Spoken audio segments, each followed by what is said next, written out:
अस्सलामुअलैकुम my YouTube family, कैसे हैं आप सब। मैं उम्मीद करती हूँ कि आप बिल्कुल ठीक होंगे, अपने घरों में खुश और आबाद होंगे, मज़े में होंगे। तो जी अल्लाह ताला आप सबको हमेशा खुश और आबाद रखे, अपने घरों में सुकून और आफियत के साथ रखे, हंसता फंसता रखे। इसी दुआ के साथ वेलकम करती हूँ आपको अपने चैनल में एक नए रिएक्शन के साथ। तो जी जल्दी से आ जाते हैं हम अपने टॉपिक की तरफ। जैसा कि आपने देख लिया होगा कि हो गई है एंट्री बिल्लो रानी के फर्स्ट लवर की, फर्स्ट हस्बैंड की। जी जनाब, जिस तरह के उनके बारे में बताया जा रहा था कि वो इतने मतलब उनकी शक्ल भैड़ी थी या ये था या ये वो था, लेकिन यहाँ पे तो वो मुझे अच्छे खासे लगे हैं और चांसेस जो हैं वो बढ़ गए हैं इनके अफेयर के। तो और जनाब हम बात करने वाले हैं यहाँ पर इतना ज़्यादा मतलब पूरी दुनिया को पागल बना बना कर पिटारा ने रुला रुला कर गोंचू को गालियाँ पढ़वा पढ़वा कर उसकी 13 साला मोहब्बत जो है वो दिलाई। लेकिन फिर इसको 13 साल बाद याद आ गया अपनी यहाँ पर फर्स्ट एनिवर्सरी मनाना। लगा ना जोक। तो इस तरह के जोक्स तो ये मारते रहते हैं, इनको बस आदत पड़ गई है लोगों को हंसाने की, पागल बनाने की। जनाब साथ ही बाबर को क्यों आया इतना गुस्सा कि उसने अपने ही सब्सक्राइबर्स को, अपने ही फॉलोअर्स को कह दिया कि मुझे अनफॉलो कर दें, अनसब्सक्राइब कर दें। और साथ ही जनाब जो बनी हुई है वाईटी की करीना कपूर, तो मैं समझी थी कि इसके लटके झटके जो हैं वो ख़त्म हो गए हैं, लेकिन तो मैं कहती हूँ बात को मरोड़ने चड़ोड़ने का तो इसको ऐसा तरीका आता है, कोई ऐसा हुनर सीख के बैठी है ये कि बस सवाल इससे गंदुम किया जाता है, जवाब ये चन्ना देती है। और दिमाग को ख़राब करने में इसका कोई सानी नहीं होता। तबीयत ख़राब हो जाती है ना इसका रिएक्शन ये जो देती है वहाँ पर स्टूल पर बैठकर होटल के कमरे में दुबई में। तो उस पर हम बात करने वाले हैं। बहुत ज़्यादा ही आपके लिए न्यूज़ हैं इसके लिए कि जिस सास की ये बीमारी का ड्रामा कर रही थी वो इस वक्त कहाँ पे हैं और वो कैसी हैं, और भी बहुत कुछ है इस वीडियो में। तो कर दे सबसे पहले सब्सक्राइब जल्दी से वो लोग जिन्होंने सब्सक्राइब नहीं किया मेरे चैनल को, और कर दें लाइक भी ज़रूर साथ, और कमेंट्स तो आप करते ही हैं जिसका रहता है मुझे इंतज़ार। तो जनाब सबसे पहले तो ये बात बहुत अच्छी लगी, बहुत ही अच्छा लगा रुबीना बाजी के अपने रियल रिश्तों के साथ उनको देखकर। जी उनके ये सगे फादर हैं और बिल्लो रानी के फर्स्ट लवर, जी जिसको दिया था उन्होंने धोखा, और धोखा देने के साथ ही किक लगाकर अपने बच्चों को भी, हाँ, और साथ में इसको भी, इसके घर को भी, सब कुछ को किक लगाकर वो ब्याह रचाया था उन्होंने। और चक्कर भी रचाया था किसके साथ, पिटारा के अब्बू के साथ, जो कि इस दुनिया में नहीं है। लेकिन उनके साथ भी किया धोखा उन्होंने। फिर उसके साथ ही उन्होंने चलाए रखा चक्कर अपने ही उस थर्ड हस्बैंड के साथ, जिसके साथ आजकल वो इश्क माशकी करते हुए नज़र आती हैं। जी जनाब, तो यहाँ पर दे चुके हैं वो एंट्री। और जिस तरह के बताया जाता था कि वो शक्ल सूरत में अच्छे नहीं थे, या फिर यहाँ पर तो वो अच्छे खासे, मतलब उन्होंने बाल तो इतने अच्छे कलर किए हुए थे, बिल्कुल ही वो तो यंग लग रहे थे। और शक्ल भी उनकी मैं कहूँगी कि इतनी माड़ी नहीं थी जिस तरह के वो कह रहे थे कि बताया जा रहा था कि वो अच्छे नहीं थे, इस तरह था, ये था वो था। मुझे तो सब सही लगा। और जिस तरह ये बताया जा रहा था कि वो थोड़े सख्त थे, लेकिन उनकी बेटी को देखकर, उनके बेटे को देखकर, वो जो उन्होंने दूसरी शादी की थी उसमें उनके थे ये बेटा बेटी, जो सामने नैना ने अपने उसमें दिखाया भी सही। तो मुझे तो कहीं से भी वो इतने तंग जहन के, नैरो माइंडेड नहीं लग रहे थे कि वो सख्ती करें उस पर, पिटारा की माँ पर, उसको कहीं आने जाने ना दें। मुझे तो इस तरह का कोई सीन भी उनकी पर्सनैलिटी को या उनके घर को देखकर नहीं लग रहा था। और यहाँ पर खुशी इस बात की भी हुई है कि नैना को इतना ज़्यादा मतलब उसको धुतकारा गया इन रिश्तों से जैसा कि उसकी वहाँ पर भी खाला एक मौजूद थी, उसकी माँ की बहन, उसके नाना की बेटी वहाँ पर मौजूद थी। वो कितना अच्छे से उसके साथ बात कर रही थी और बहुत अच्छा लग रहा था इन दोनों का मिलना जुलना देख कर के। नैना की एक और खाला भी मौजूद हैं पड़ी यहाँ पर, ये नहीं है कि बस पिटारा ही है और चलो सलमा तो दूर रहती हैं। खैर जो भी है, नैना के लिए और रुबीना के लिए तो अच्छा ही लगा है कि उनको अपने इन रिश्तों से मिलते देखकर बहुत ही अच्छा लगा है। और साथ ही हम बात करते हैं जो एक और ड्रामा इन्होंने कल बनाया और मतलब कि बहुत हंसी आई, लोगों ने बहुत इंजॉय किया। हाँ, इंजॉयमेंट ये करवा देते हैं। अब नेक्स्ट एपी भी इनकी आने वाली है तो उसके बारे में भी पता चलेगा कि उसमें क्या गुल खिला रही हैं पिटारा और उसकी अम्मी मिलकर, कौन सी अब स्टोरी घड़ेंगी कि कैसे ये खुद को बचाएंगी। इनको इतने दिन लग गए हैं ये। अच्छा, इसकी जो आई थी ना पिछली, जो इसकी एपी एक गुजरी थी, मतलब महीना तो होने वाला होगा उसको, तो उसमें इसके इतने ज़्यादा झूठ थे, इतने ज़्यादा झूठ थे कि अब इसको समझ नहीं आ रही कि मैं उन सारे झूठों को कैसे कवर करूं। मतलब इसको अच्छा, ये मुझे ये सिर्फ इतना बता दें कि एक लड़की जो कि चलो शादी के 14 बच्ची, मतलब बच्ची समझ लें, 13 साल की तो बच्ची होती है ना, जो ये मुन्नी काकी अपने आप को कहती है कि मैं 13 साल की उम्र में मेरी शादी हुई थी। तो वहाँ से ये शादी के 14 दिन बाद ही कराची आ जाती है। फिर ये वहाँ पर पार्लर का सीखने शुरू कर देती है और वहाँ पर जो इसको इसके देवर, इसके जेठ जो भी इसको छोड़ने जाते हैं, तो वो फिर गुस्सा करने लग पड़ते हैं कि वहाँ पर सब लोग बैठे होते हैं, आदमी मतलब रास्ते में बैठे होते हैं, तो इसका पार्लर जाना बंद करवाने की कोशिश करते हैं। तो मुझे ये समझ नहीं आती कि हमेशा से इल्ज़ाम इस पर और इसकी माँ पर क्यों लगते रहे हैं। मतलब हमेशा से इसको, इसकी माँ को गलत क्यों कहा जाता है। ये अपनी वीडियो में, वो अपने एपिसोड में खुद ही बता चुकी है कि इसकी माँ पर कैसे कैसे इल्ज़ाम लगते रहे थे। और यहाँ पर मतलब कि कुछ ही शादी के महीने, 1.5 महीने बाद भी इस पर भी इल्ज़ाम लगने स्टार्ट हो गए। मुझे ज़रा, आप लोगों को अगर समझ आए तो इन बातों की मुझे ज़रूर इन बातों का जवाब दीजिएगा। और ये भी कि जिन लोगों ने, जिस फैमिली ने इल्ज़ाम लगाया, इतना अरसा इसकी माँ को अजियत देते रहे बकौल उसके बहुत ही मुश्किल हालात में ये अपने शौहर के बगैर बिल्लो रानी वहाँ पर रही है, तो फिर फ़ौरन से अपने ही देवर के साथ उसी फैमिली में फिर क्यों दोबारा से ब्याह रचा दिया। मतलब कि कहती कि मेरी तो जान छूट गई इस फैमिली से, तो चलो मैं अलग सुकून से अपने बच्चों के साथ, अपने बेटे के साथ, बहू के साथ, पोतों के साथ रहती हूँ।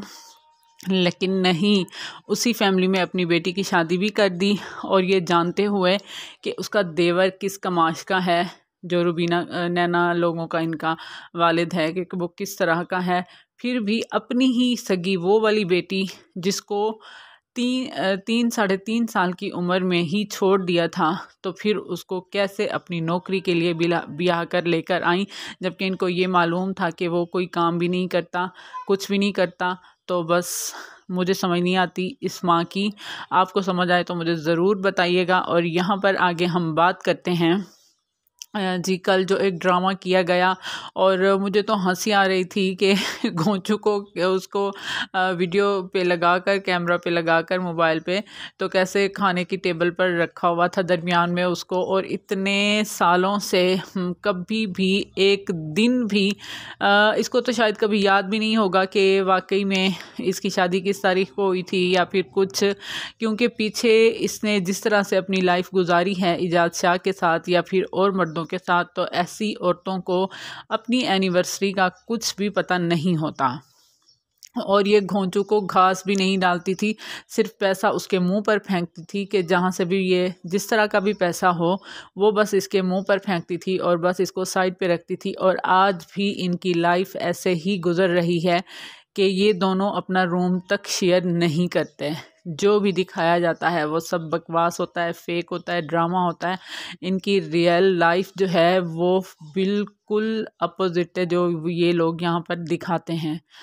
और इतने सालों बाद अगर बीबी को याद आ भी गया था कि अचानक से सेलिब्रेट करनी है अपनी एनिवर्सरी, तो असल में ये जलाने की कोशिश कर रही थी असगर और घोंचू को।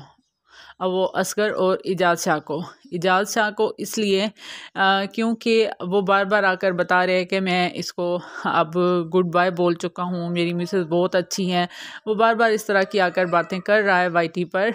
तो यहीं पर वो उसको यही जवाब दे रही है और उधर से सलमा और असगर को भी देखती है कि वो भी बिल्कुल माशाल्लाह परफेक्ट लाइफ गुजार रहे हैं।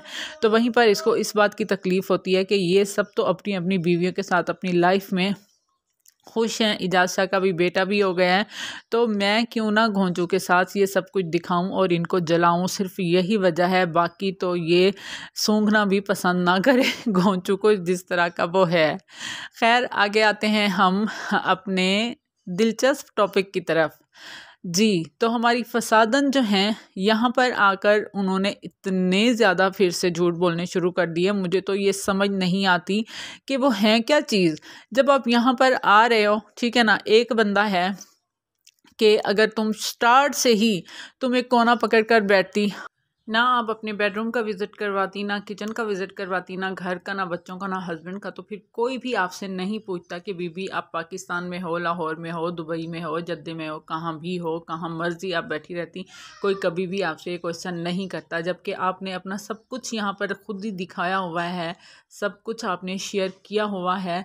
तो आज हम सब का हक बनता है कि हम आपसे सवाल करें कि आप जिस जगह पर जिस घर में बैठी हो तो वो भी हमें दिखाओ, उसका भी हमें विज़िट करवाओ।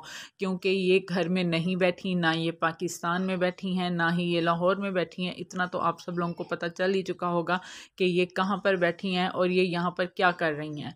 असल में स्टोरी ये है कि इनको पड़ गया चस्का व्यूज़ के साथ कमाई करने का, क्योंकि इसके जो ब्रांड्स हैं ना वो मेरे ख्याल में इसके हस्बैंड से पूरे नहीं हो रहे थे। और यहाँ पर ये या तो घर शिफ्ट कर रही थी या फिर इसके हस्बैंड को कोई दूसरी जॉब मिल गई थी, तो उसकी वजह से उसने ये सारा का सारा ड्रामा क्रिएट किया। इवन कि अपनी सास तक का इसने झूठ बोला कि वो हमें इस हाल में देखकर उनको हार्ट की तकलीफ़ हो गई है, वो इमरजेंसी पहुंच चुकी हैं, अला बला फलां फलां, जिस तरह के ये सारे झूठ बोलती हैं यहाँ पर आकर। और ये इतनी बड़ी झूठी हैं, सारी बातें यहाँ पर करने के बाद यहाँ पर कहती हैं आकर कि मैंने तो कभी किसी पर कोई बात नहीं की, मैं तो बड़े बड़े टॉपिक्स पर बोलती थी, छोटी मोटी बातें मैंने कभी नहीं की, मैंने कभी कोई झूठ नहीं बोला है।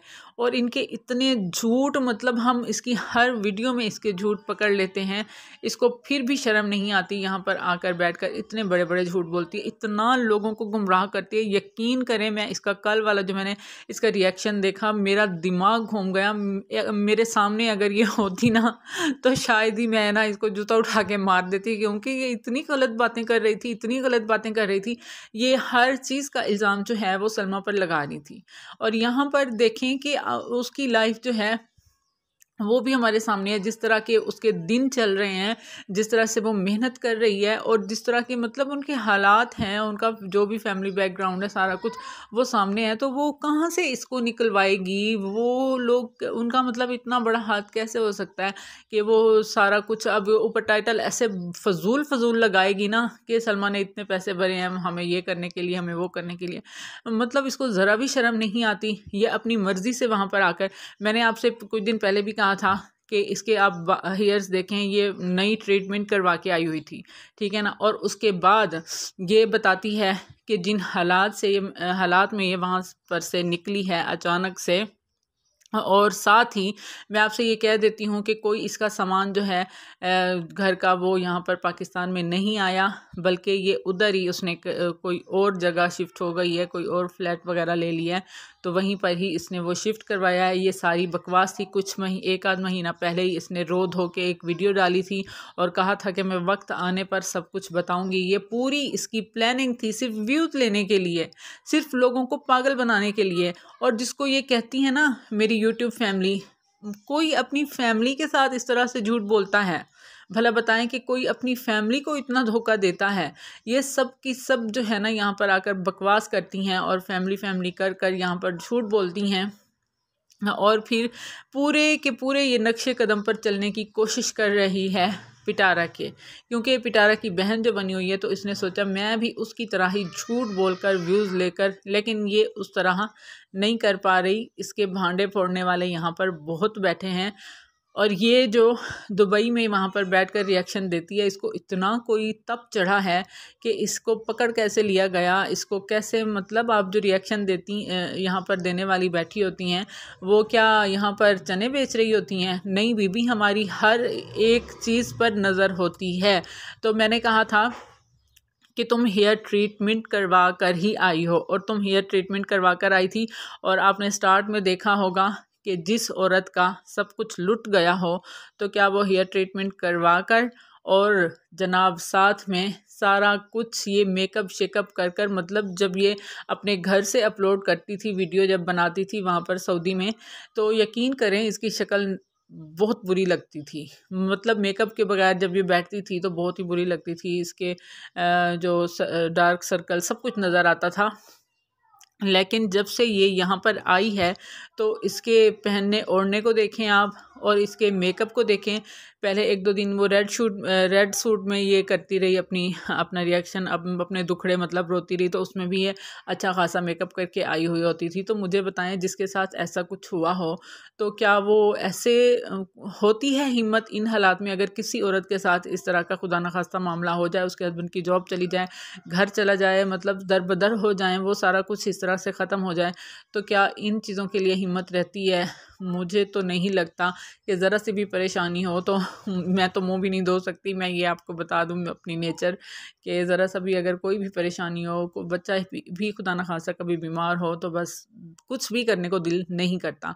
और साथ ही जब ये मतलब हकीकी तौर पर अगर ये छोड़ रहे होते यहाँ पर मतलब अलविदाई एक उम्रा तो इन पर बनता ही था, जो कि वो भी इन्होंने नहीं किया, क्योंकि जो भी वहाँ पर आज से तो उम्रा की तो परमिशन उसको होती है, तो ना तो इन लोगों ने उम्रा करते हुए दिखाया या किया या कुछ, और बस ऐसे ही ये एक स्टूल पे बैठकर यहाँ पर रिएक्शन दे रही है। आप सब से मैं यही कहूँगी कि इसको व्यूज़ ना दें, लेकिन इसकी वीडियो पर जाकर कमेंट ज़रूर करें कि जहाँ पर तुम बैठी हो उसका, हमें उस रूम का ही, चलो अपने घर का नहीं, लाहौर में जो इसका आलीशान बंगला है उसका नहीं, लेकिन तुम यहाँ पर कम अज़ कम इस रूम का करवा दो। आप देखें कि अगर ये ज़रा सा भी, ये इसका डेली का एक ही एंगल होता है, और बेचारी यहाँ पे ज़्यादा उछल भी नहीं सकती जिस तरह ये वहाँ सऊदी अरब में उछला करती थी, तो कैसे इसकी कुर्सी बेचारी का हाल होता था। लेकिन यहाँ पर इसको गिरने का भी डर होगा, तो ज़्यादा आजकल उछल नहीं रही, लेकिन तेल लगाया हुआ है इसने और जुएँ भी गिराई जा रही है इधर उधर, वहाँ दुबई में जाकर भी इसके यही काम है।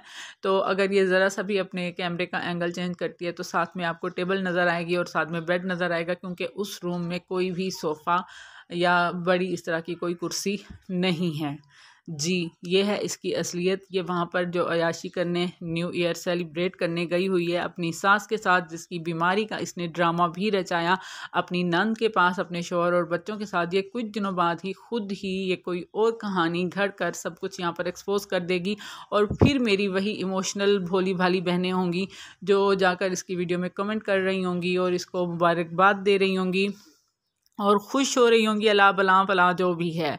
तो मैं यही कहूँगी कि आप सब जाकर कमेंट करें कि ये अपने रूम का विज़िट ज़रूर करवाए, तो फिर देखिएगा क्या जवाब देती है। क्योंकि ये कल इसने जो बातें की है ना, मैं तो मेरे ऊपर से ही गुजरती रही, क्योंकि कोई बात ही नहीं होती, इसको पता नहीं कहाँ से कहाँ का क्या मिला देती है। तो खैर, बात करते हैं अब बाबर पर। बाबर को आया हुआ था बहुत ज़्यादा गुस्सा, और गुस्से में उसने अपने ही सब्सक्राइबर्स को, अपने ही फॉलोअर्स को कह दिया कि आप छोड़कर चले जाएं, मुझे कोई एतराज़ नहीं है, लेकिन मैं आप लोगों की इस तरह की कोई भी बात बर्दाश्त नहीं करूँगा कि मैं तो सितारा के साथ हमेशा रहूँगा, मैं उसको कभी नहीं छोड़ूँगा। आपने देखा होगा कि इनकी माँ और बहन एक गली छोड़कर इनके घर के पास आई बैठी हैं, लेकिन इनको वहाँ जाने की फ़ुर्सत नहीं होती। मतलब फ़ुर्सत हो भी सही, दिल हो भी सही, तो लेकिन परमिशन नहीं होती ना। तो फिर उस परमिशन की वजह से और डॉलर्स की वजह से समझ लें कि अपनी सगी माँ और बहन के पास भी नहीं जाते। वो किस तरह औरों के साथ, मतलब नैना पूरा शहर घूम रही है और अपने घर, लेकिन भाई तो भाई होते हैं, भाई को साथ होना चाहिए था, बेटे को साथ होना चाहिए था। लेकिन खैर, जो भी है सबके सामने है। तो यहाँ पर मैं बाबर से यही कहूँगी कि जो व्यूअर्स हैं सब आंखें रखते हैं, दिमाग रखते हैं, सबको सब नज़र आता है, तो ऐसा गुस्सा करने की ज़रूरत नहीं। अपने गुस्से को ज़रा सा कंट्रोल किया करें और अपने फॉलोअर्स को, अपने सब्सक्राइबर को इतने सख्त लफ्ज़ नहीं बोला करें, वो भी पिटारा की वजह से। तो खैर, जो भी वो वीडियो अच्छी लगी हो तो प्लीज़ लाइक कर दीजिएगा, कमेंट करके ज़रूर बताइएगा और सब्सक्राइब भी कर दीजिएगा। अपना बहुत सारा ख्याल रखें, दुआ में याद रखें। मिलते हैं फिर नए रिएक्शन के साथ, तब तक के लिए अल्लाह हाफ़िज़।